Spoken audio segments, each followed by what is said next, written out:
All right, welcome to my FX Buddies, the podcast.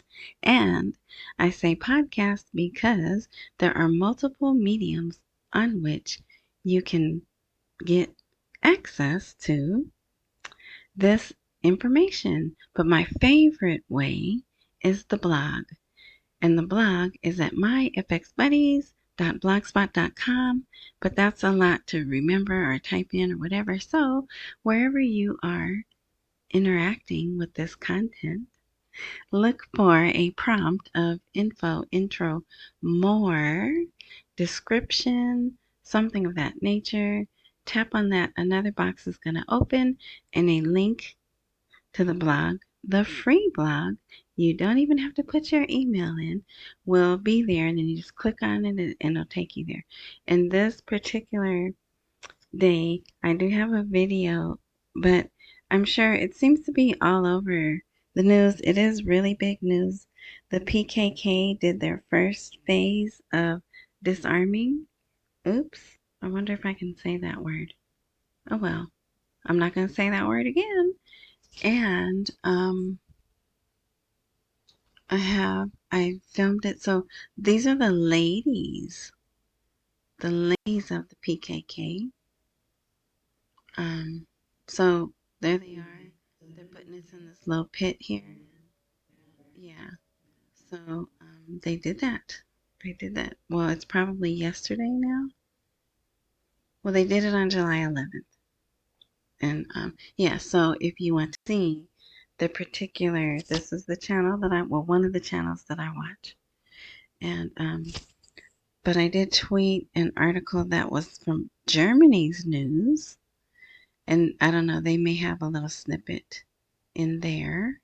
But anyway, it's 2 minutes and 28 seconds, and it will be at the bottom of the blog. So say you don't want to see all the articles and everything that I put all my hard work into. No, I'm just kidding. But I know some people could care less about the articles. Then you just go to the blog, like I said, and just scroll all the way down to the bottom, and that video will be there.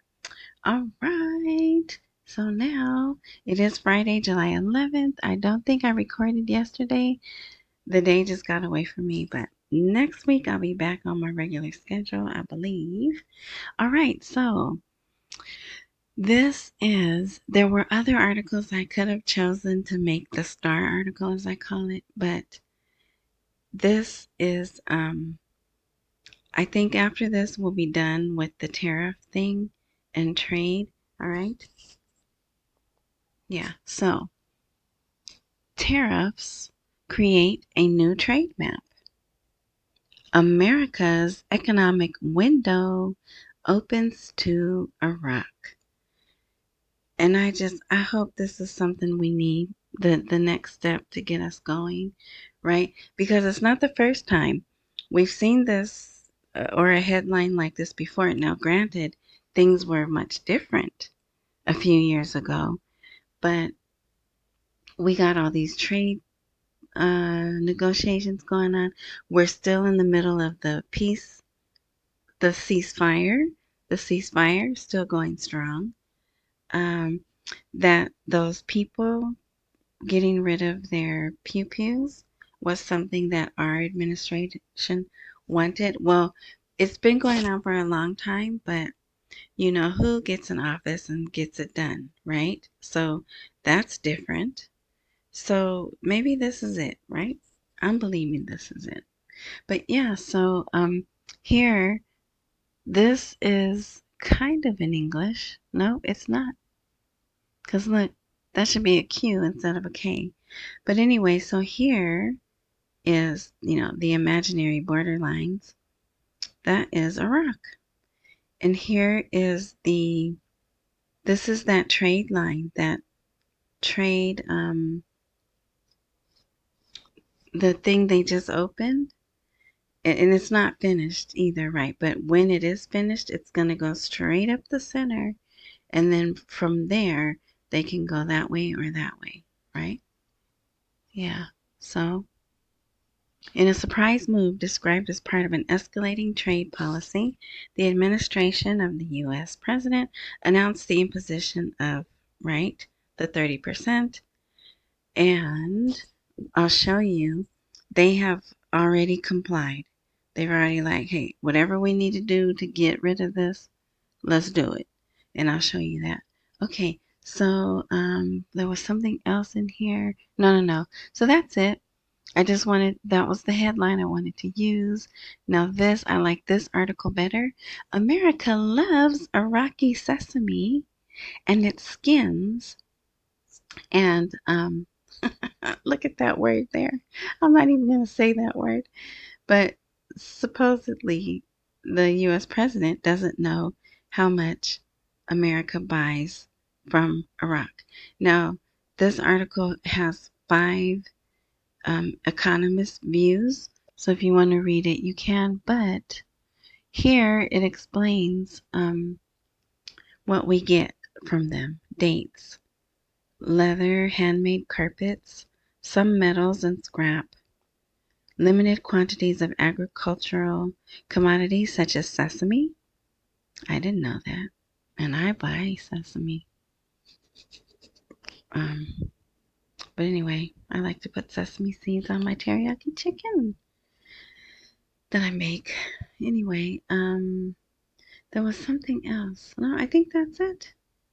But anyway, yeah, so if you like want details, it's there, right? And then here's a professor of financial economics, professor international economics. So if you want to read their thoughts, it's here for you.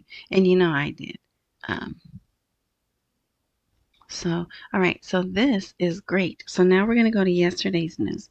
I think this was probably my favorite article of yesterday because, I really am fond of Samir al-Nasari because he looks like my favorite uncle. That was my favorite uncle from childhood. The central bank is leading the banking sector toward, so Iraq Central Bank, right? Just in case anyone was wondering. Is leading the banking sector towards comprehensive reform, economic stimulation, and sustainable development. Now, one thing I've noticed is we haven't had any of those articles where they're bragging about how many branches have the new comprehensive. Remember, they were like 32 branches now have the new comprehensive banking system. 98 branches now have, right? So, yeah, if Iraq, if you're listening, I need a status update on that. Where are you in that?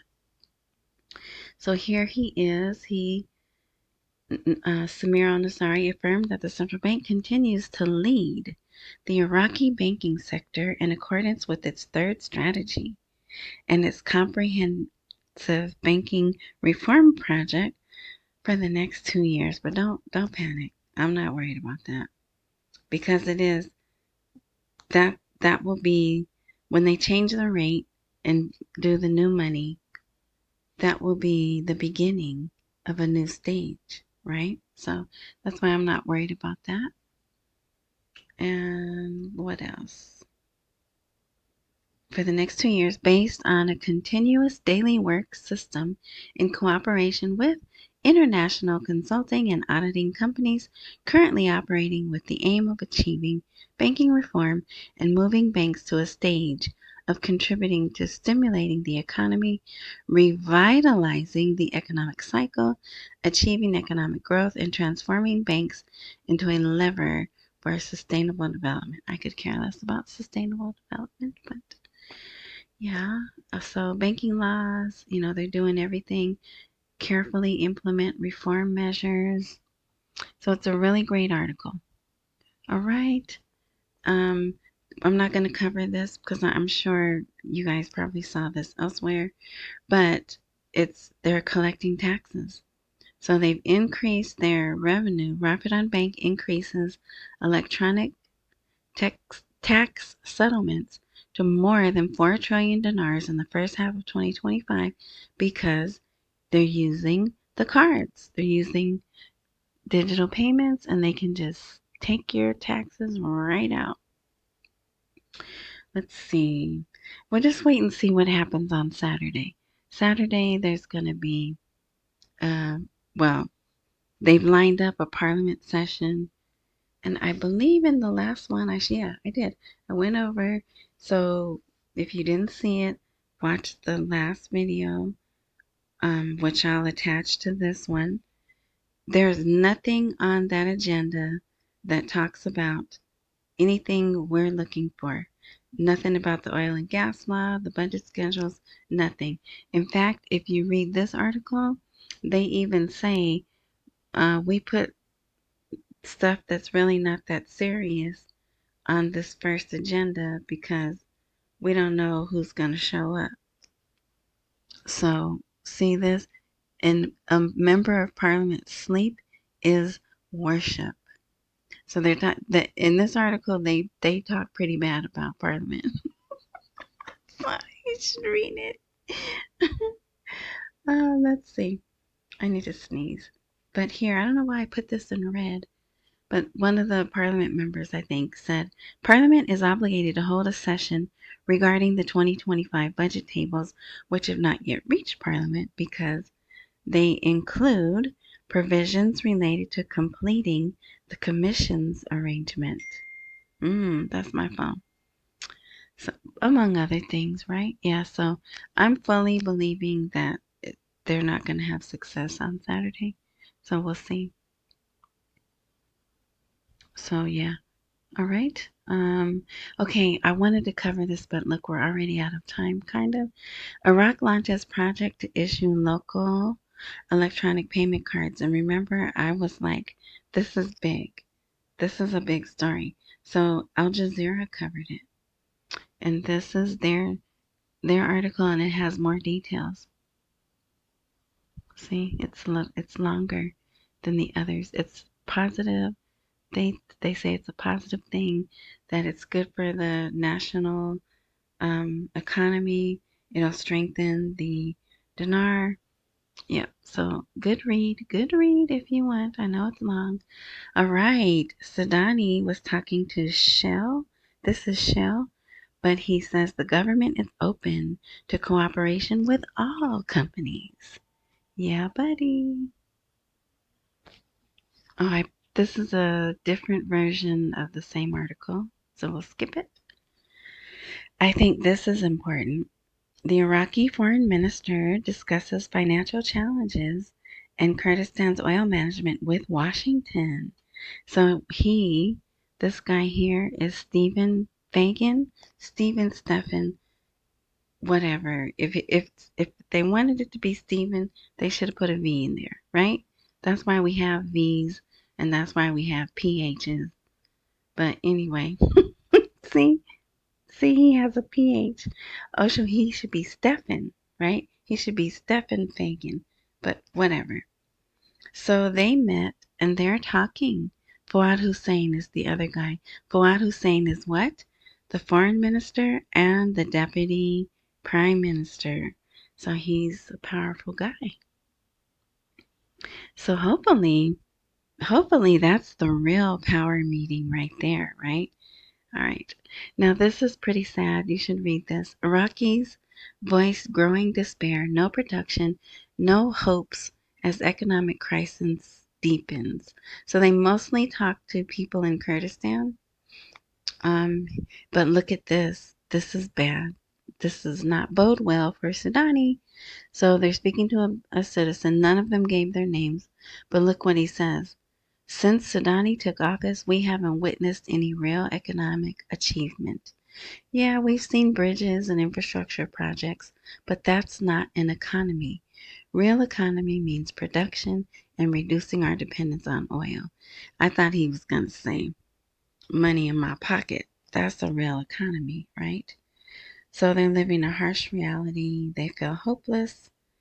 And this is Kurdistan. Remember, Kurdistan was higher living and more modern. And now they're having electricity issues. So it's like, what's up with that, right? Yeah, so we shall see what happens. All right. Oh, here. So here is the one where I was saying this is why I don't think the tariffs are going to be a problem. Iraq declares its full readiness to avoid any negative impacts from the tariffs. I know it says what it says right there, but You know, I don't say that name on this platform. All right. So you could read that. But yep, so that came out yesterday.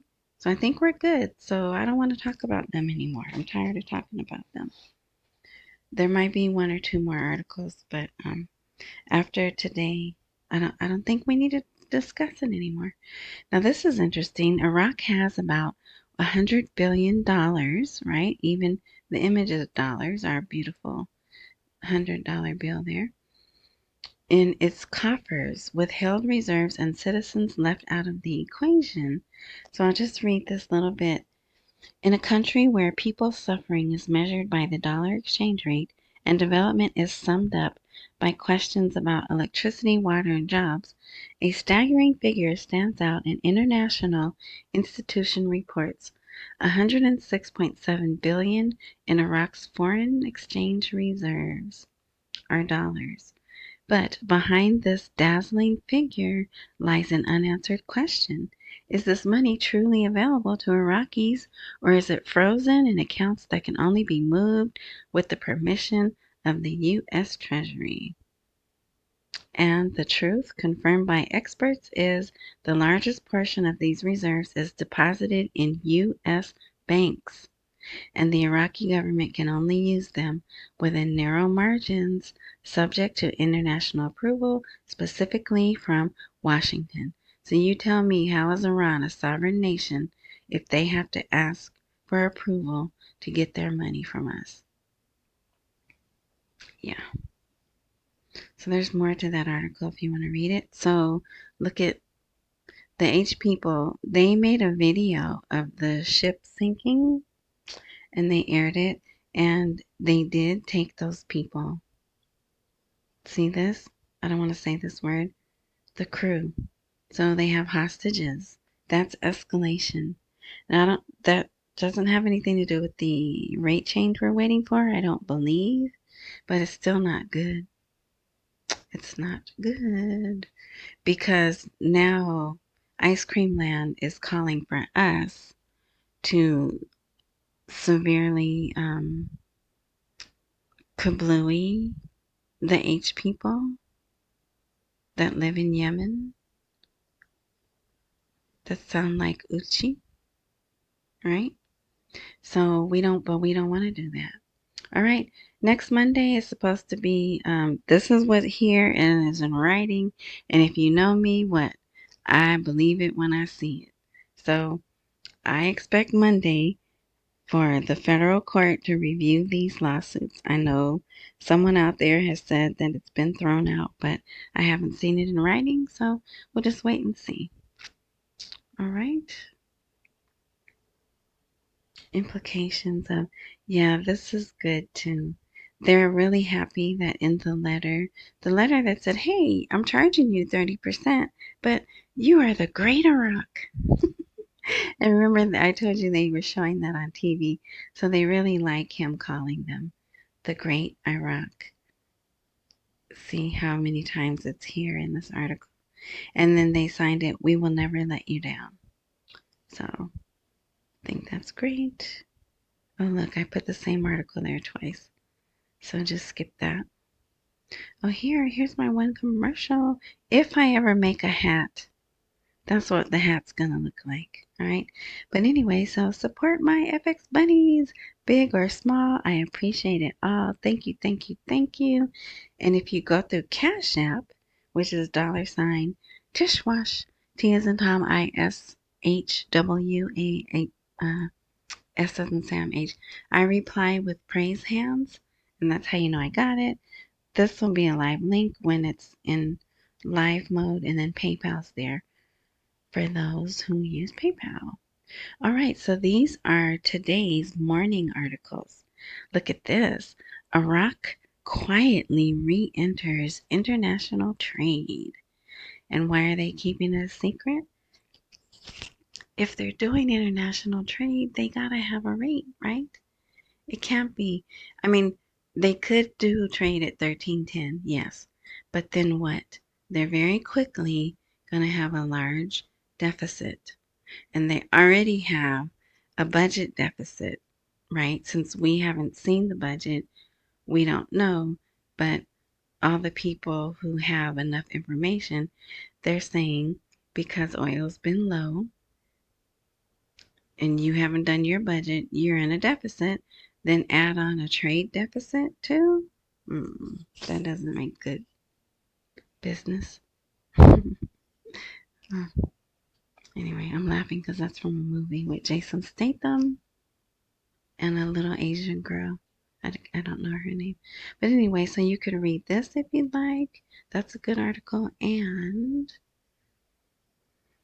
then I tied this in. I don't care nothing about this TIR system, but I put it together because it's all trade, right? Different systems, but they're all international. See, international. And it says implementing the TIR system will move Iraq to advanced levels in the field of international trade. So, do they really want to move to an advanced level using 1310? I don't think so, but you know. All right, so if you didn't read the IMF report by now, it's because you don't want to, and I don't blame you. It's not the nicest one, although my favorite part was the part where they said they've done a good job shrinking the spread of the parallel market exchange rate. That's like the best part in there. So this is this Mustafa Hantush? Somebody, one of those people here, a professor of international economics, there's his name there. He did a report on it. So if you don't want to read the report, the actual, IMF report, which I have a link to on the last episode, right? You can read this article. He does a good job of summarizing it. But look, he says Iraq needs reform, not slogans. Yes, I agree. All right. Reform or borrow and collapse. That's plain. Even a sixth grader can understand that, right? You're in trouble. You're in financial trouble. You have two choices. One is going to set you on your feet and start you on a great future, reform, or borrow and collapse. Which choice are you going to make? But I know it's not in their hands.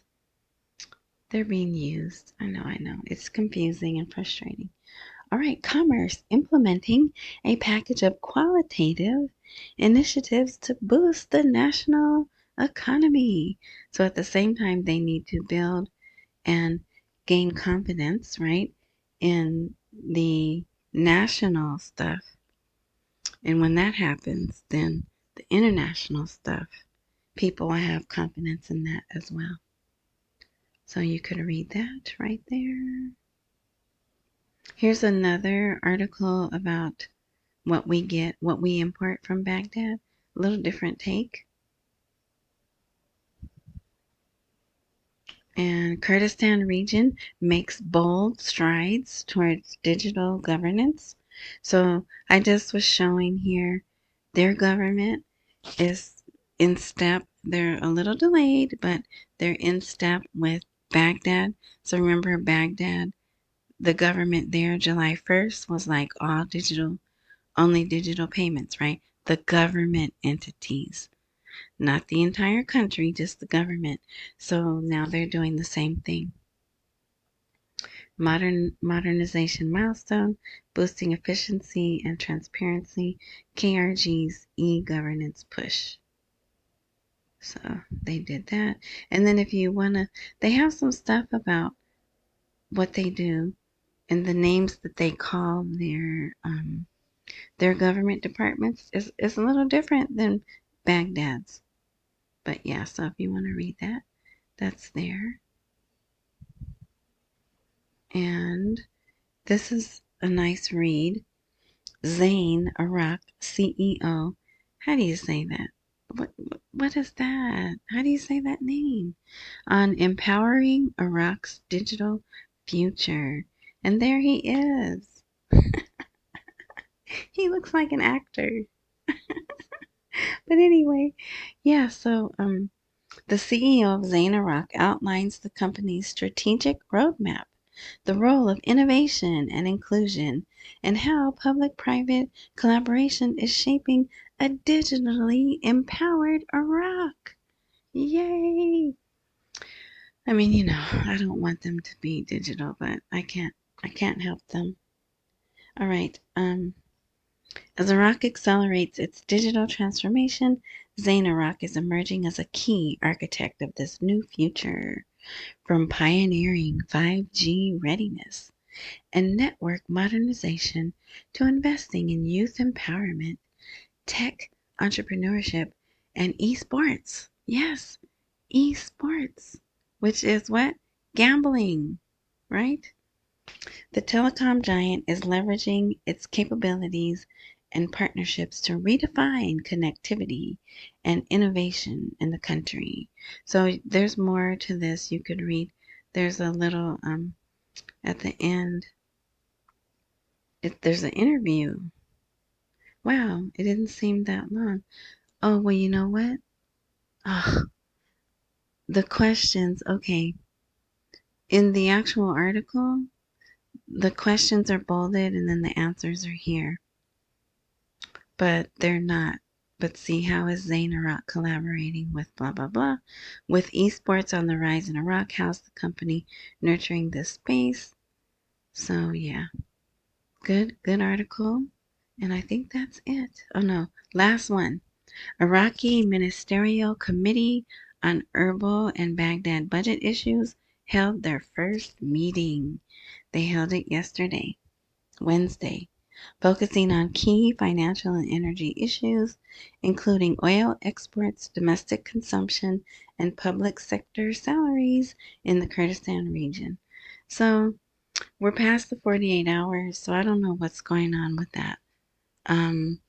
The Kurds are threatening to pull out, but they can't. They can't. They signed up to merge with the federal portion of Iraq, and they can't pull out now, you know? So they can threaten all they want, but even I know that, right? Okay? Me sitting here in my little room, I know they can't. But anyway, they can talk tough all they want, but you stuck. You better learn how to make the best of a bad situation. Well, it's not bad. It's not bad. I shouldn't say that. But anyway, so that's it. So like, subscribe, and I forget what it is on Spotify. And thank you to the people who listen on Spotify.